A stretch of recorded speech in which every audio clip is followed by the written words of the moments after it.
Hello friends, we lookup series organized by your Excel guru में आपका स्वागत है।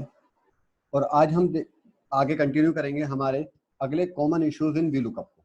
तो हमने अपनी लास्ट वीडियो के अंदर एक कॉमन इशू देखा था कि अगर मेरा डेटा जो टेबल अरे है, अगर मैं उस डेटा के अंदर या टेबल अरे के अंदर कुछ रोज को ऐड कर देता हूँ, डेटा को एक्सपेंड कर देता हूँ, तो मेरा फॉर्मूला वर्क नहीं करता बिकॉज ऑफ द रेफरेंसिंग और टेबल अरे जो लिमिटेड होता है। तो इसके लिए हमने क्या देखा था, हमें उसको कन्वर्ट कर देना चाहिए किसमें, फॉर्मेट एज टेबल के अंदर।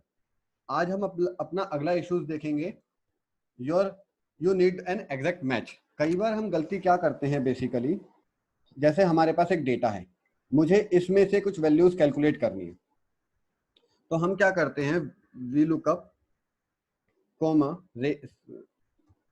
टेबल अरे। मैंने ये टेबल अरे ले लिया, ओके, मैंने इसको फ्रीज कर दिया, कॉमा अब मुझे थर्ड कॉलम की वैल्यू चाहिए, मैंने थर्ड कॉलम लिख दिया और हम यहीं पे ब्रैकेट क्लोज कर देते और एंटर कर देते। तो ये क्या करेगा, मेरी 15,601 की सेल इसके अंदर नहीं थी, फिर भी इसने वैल्यूज ले ली। और मैं इसको नीचे ट्रैक करता हूं, तो इसने वैल्यूज ले दी, ठीक है। तो ये बेसिकली हुआ क्यों, बिकॉज हमारा जो वी लुकअप का फॉर्मूला होता है उसमें क्या होता है, लास्ट में हमें रेंज लुकअप का मेथड देना होता है, ट्रू या फॉल्स, मतलब कि अप्रोक्सीमेट मैच या एग्जैक्ट मैच।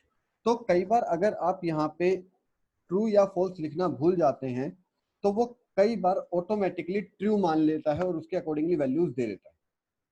तो अगर ट्रू मान के वैल्यूज देगा तो आपका सॉल्यूशन कई बारी डिफरेंट हो सकता है,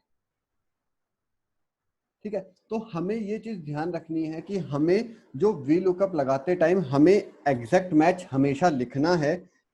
अगर आपका रेंज का मेथड नहीं है तो आप बिना रेंज के मेथड के लिखे कर सकते हो, अदरवाइज आपको यहाँ पे सॉरी एग्जैक्ट मैच लिखना मैंडेटरी है, मतलब कि फॉल्स लिखना या जीरो लिखना मैंडेटरी है। अगर रेंज का मेथड है तो आप यहाँ पे मतलब अप्रोक्सीमेट मैच ले सकते हैं, मतलब 1 लिख सकते हैं, अदरवाइज आपको हमेशा क्या लिखना है, एग्जैक्ट मैच।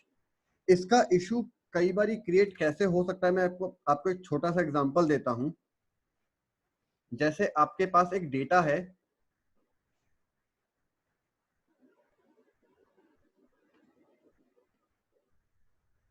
आपको इसके ऊपर वी लुकअप लगाना है, ओके। और आपने क्या किया, मेरे को इसके ऊपर वी लुकअप लगाना है और मैंने एक फॉर्मूला ले लिया क्वीन। आप देखेंगे ये क्वीन इसके अंदर नहीं है, वी लुकअप मैंने इसको ढूंढा, टेबल अरे मैंने अब नेम मेरा, क्योंकि मैंने क्वीन ढूंढ रहा हूं तो नेम में मिलना चाहिए, तो मैंने नेम से ले लिया एंड मैंने फॉर, और यहाँ पे ना आपने ना एग्जैक्ट मैच बताया ना अप्रोक्सीमेट मैच बताया और आपने ब्रैकेट क्लोज करके सॉल्व कर दिया, तो ये क्वीन की भी वैल्यूज दे देगा। बट आप देखेंगे क्वीन यहाँ पे है ही नहीं, फिर भी इसने वैल्यूज दे दी। रीजन इसका ये है कि इसने ऑटोमेटिकली इसको अप्रोक्सीमेट मैच मान के वैल्यूज निकाल दी। तो ये गलतियां ना हो इसलिए हमेशा ध्यान रखिएगा कि कॉलम इंडेक्स के बाद यहाँ पे एग्जैक्ट मैच लिखना जरूरी है। तो अब यहाँ पे इसने एरर दे दिया कि आपका क्वीन इसके अंदर नहीं है।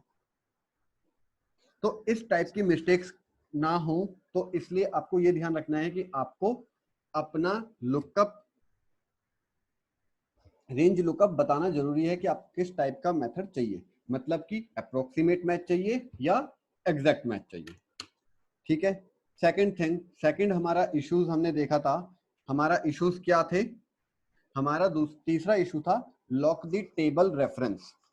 तो जो मैंने आपको बताया कि आपका टेबल बिगर हो जाता है, मतलब डेटा के टेबल के अंदर, मास्टर डेटा के अंदर आपने वैल्यूज डाल दी, तो इसके लिए इसका सॉल्यूशन मैंने बताया था कि आप इसको फॉर्मेट एज टेबल कर सकते हैं।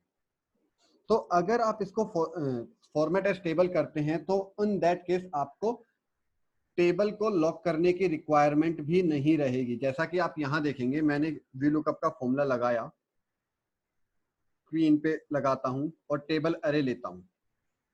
जैसे ही आप टेबल अरे लेते हैं तो आपका यहाँ पे सेल रेफरेंसिंग नहीं आ रही है, तो यहाँ पे सिंस सेल रेफरेंसिंग नहीं आ रही है तो आपको इस टेबल जो अरे है उसको फ्रीज करने की भी रिक्वायरमेंट नहीं है। तो ये दोनों इश्यूज भी आपके इस तरीके से शॉर्टिंग हो सकती है। तो आप आगे से ये ध्यान रखिएगा कि पहली चीज आपको टेबल अरे को आपको जो मास्टर डेटा है उसको फॉर्मेट एज टेबल कर देना चाहिए, जिससे आपका अगर डेटा के अंदर कुछ भी एडिशन हो तो आप उसका सॉल्यूशन निकाल सकें, उसमें कोई प्रॉब्लम ना हो। दूसरा, एग्जैक्ट मैच या अप्रोक्सीमेट मैच किस टाइप का आपको लुकअप चाहिए वो हमेशा मेंशन करना ना भूलें। तीसरा, लॉक करना पड़ता है आपको सेल रेफरेंस को, टेबल एरे को। अगर आप उसको टेबल फॉर्मेट में कर देंगे तो आपको टेबल फॉर्मेट अरे को लॉक करने की रिक्वायरमेंट भी नहीं रहेगी। तो अगले और इश्यूज को टेकअप करने के लिए, उनके सॉल्यूशन जानने के लिए अगली वीडियोस के साथ स्टे ट्यून्ड रहें। And then please subscribe my channel your Excel guru, so that जब भी मेरी नई वीडियोस आए, नया सॉल्यूशन आए आपके सामने, आप उसको इजीली आपके यहाँ पे नोटिफाई हो सके। तो please subscribe my channel and press the bell icon. Thank you guys, thank you friends.